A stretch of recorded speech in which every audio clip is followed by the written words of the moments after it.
Em maio de 2012, eu me juntei a 17 tripulantes de 7 nacionalidades numa expedição atrás dos resíduos do tsunami japonês.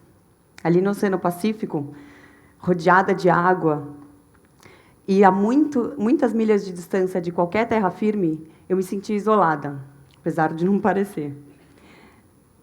Ali eu aprendi que no mundo existem 5 zonas de confluência de maré. São 2 no Pacífico, 2 no Atlântico e 1 no Índico. Era exatamente para esses giros que essa mancha de resíduos estava se aproximando.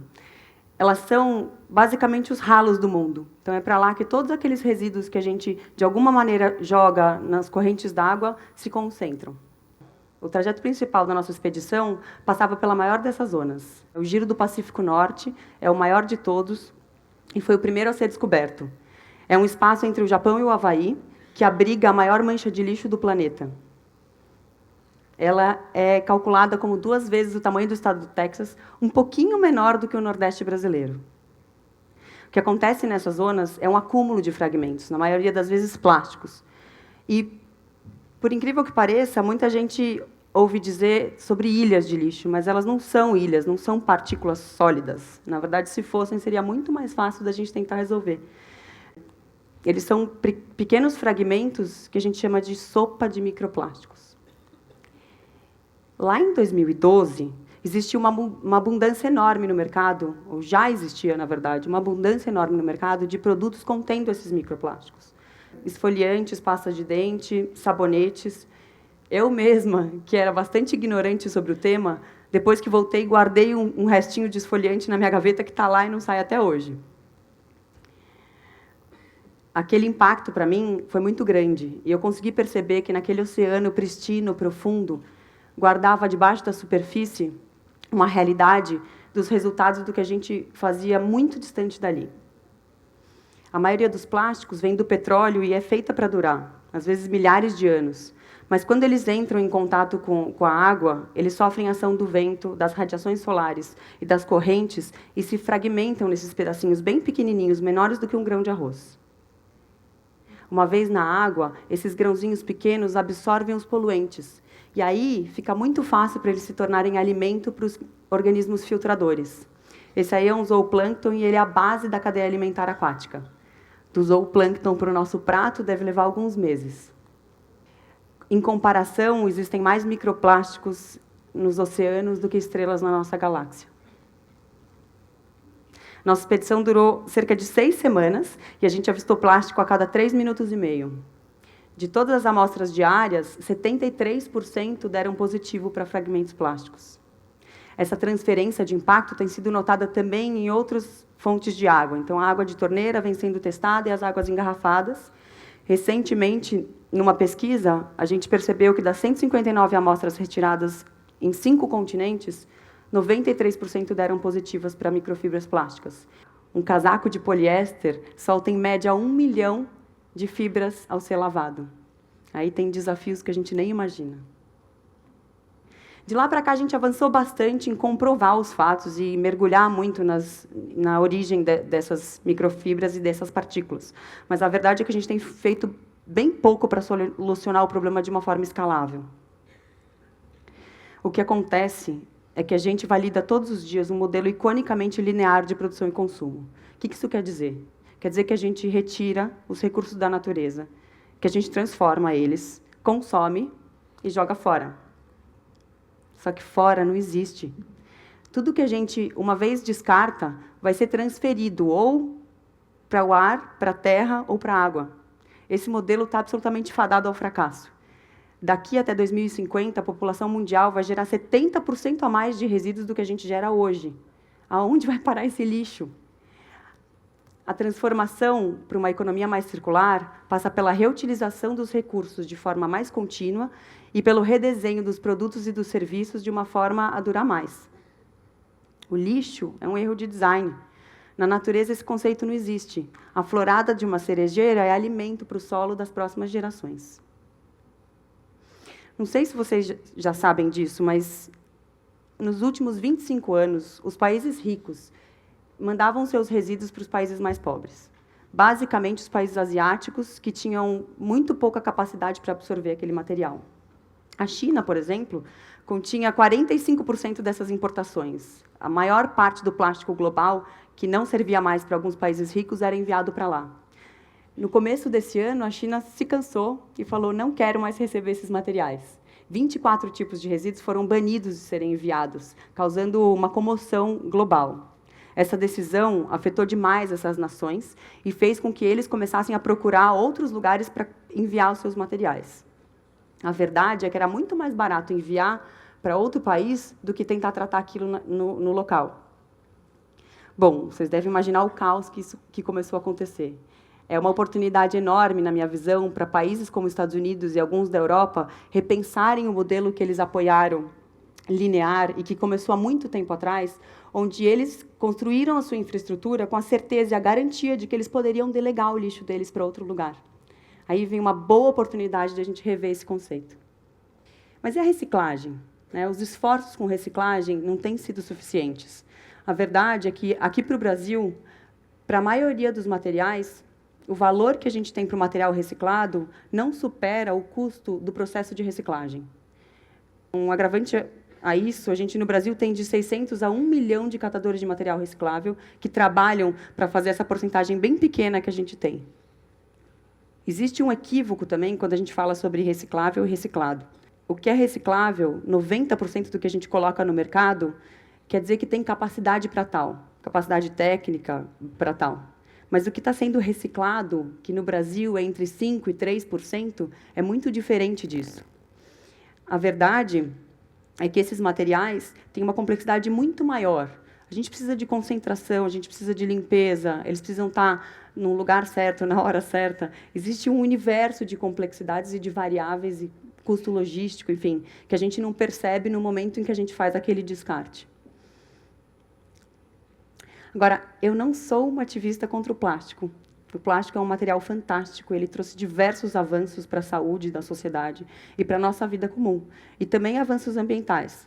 Mas a verdade é que a gente tem que, sim, questionar alguns usos. Quando eu dou o exemplo para vocês de que, se eu entro numa cozinha e a torneira está vazando, eu tenho duas opções. Ou eu pego um balde para tirar aquela água, ou eu tento parar a torneira de vazar. A reciclagem que a gente utiliza hoje é a questão do balde. A gente vai tirar a água, os estragos vão diminuir, mas o que a gente tem que fazer é atacar pela fonte. Quando a gente fala sobre embalagens de uso único, a gente está pensando na fonte. Essa é a fonte que a gente precisa atacar. Então, hoje, antes de vir para cá com vocês, eu fui almoçar num restaurante e pedi sal. E eles me deram esse salzinho aqui. E o curioso é que aqui tem mais embalagem do que produto. Será que essa é a forma certa de a gente entregar sal para alguém, da gente salgar a nossa comida? Com os orgânicos acontece uma coisa curiosa também. As pessoas têm a ideia de falar: bom, vou consumir orgânico, e aí chega lá e fala: poxa, mas ele está todo envolto de redinhas e roupinhas e etc., e bandejinhas e tal. A verdade é que, aqui no Brasil, para o produto ser certificado orgânico, ele precisa, sim, ser embalado do começo até o fim da cadeia. Será que não tem uma forma diferente da gente fazer isso? Na era da praticidade e da descartabilidade, a gente chegou ao absurdo de embalar banana, mexerica e até coco. Outro dia eu vi o coco embalado, coco com o canudinho embalado, lindo lá. Puxa vida! Eu sou o terror dos supermercados, Vocês devem imaginar. Das 8 milhões de toneladas de plástico que vão parar nos oceanos todos os anos, metade é usada somente uma vez. Uma vez. Já pararam para pensar na jornada dessas embalagens? Quantos segundos ela fica na sua mão até você jogar ela fora? O papel de bala, a própria garrafa. Mas essa aplicação não é só no produto. A lógica, muitas vezes, também tem sido aplicada de uma maneira errada. Eu, recentemente, fui visitar um supermercado que vendia granel. Levei meu potinho de casa e falei com o atendente, que me disse que eu não poderia utilizar o meu pote levado de casa. Ok.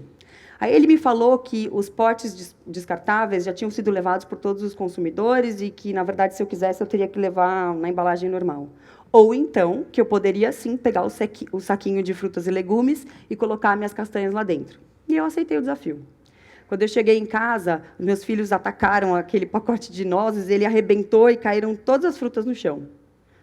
Aí estava eu lá, com a minha comida no chão e com um saquinho rasgado na minha mão.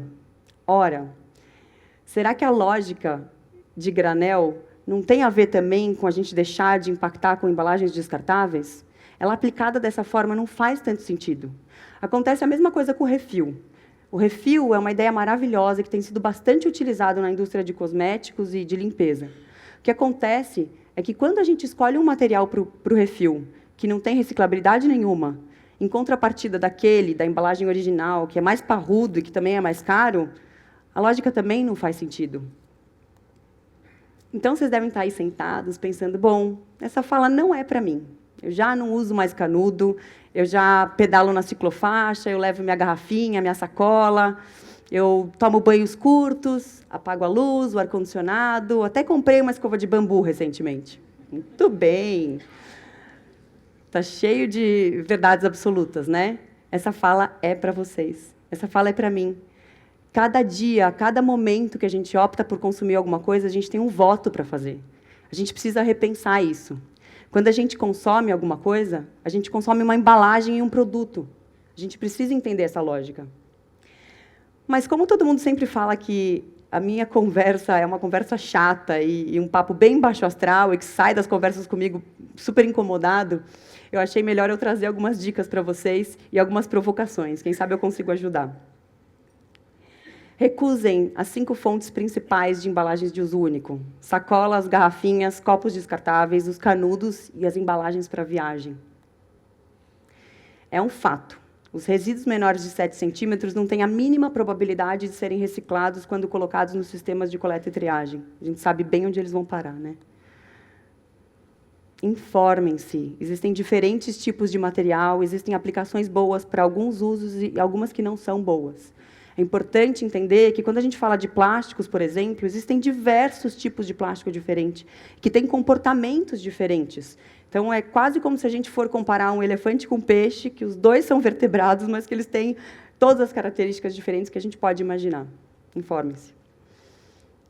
Visitem uma cooperativa de catador do bairro de vocês. Vocês não têm ideia do que vocês podem aprender com uma visita como essa. Eu estou lá quase toda semana, e é inacreditável o conhecimento que eles têm e a possibilidade que eles têm de ensinar a gente, de diversas formas, não só sobre materiais, mas sobre vida, enfim, sobre diversas perspectivas. Perguntem para eles se você lava ou não o seu material, qual material eles estão aceitando ou não, o que você faz com aquilo que está parado na sua gaveta, enfim, com os eletrônicos, etc. Vão na cooperativa e vão perguntar lá.